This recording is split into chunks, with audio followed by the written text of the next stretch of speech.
we grabbed what at that point was the youngest designer I had in the team, Ian Hatch. He's now 26 years old. And we said, design an interior for yourself.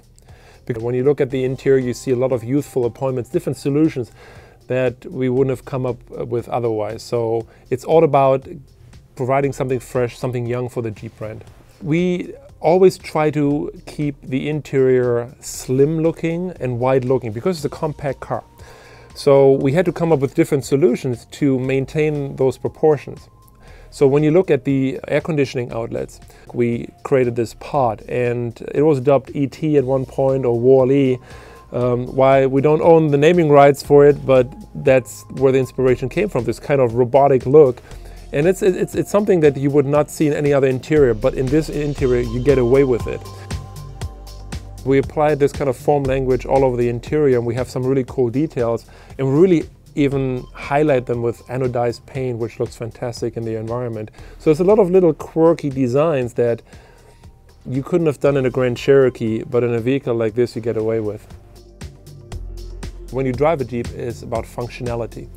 And in an interior, functionality is, besides the beautiful comfort and technology, it's about storage.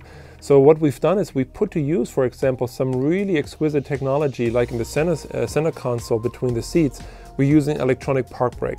Now that's a technology that's not cheap, and you usually find that in much more premium vehicles.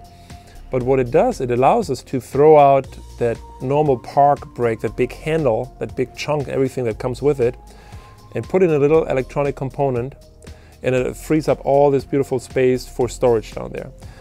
Same underneath the armrest, of course, but what we also did is we made the armrest movable, because again, we have different customers, you know, small to tall to me, and we have the movable armrest, but again, accessible storage underneath. I just came back from the Geneva Auto Show, where we had big design bosses there looking at the car, and we had people sitting in the vehicle from industry. Design bosses said, "This is a concept car, isn't it?" And we said, "No, this is production." So I'm trying to use other people's feedback, because I'm very emotional about the car, our team is very emotional about the car, but rather than hearing it from me, I'm giving you some of those quotes that we heard at this show, and I think speak for themselves.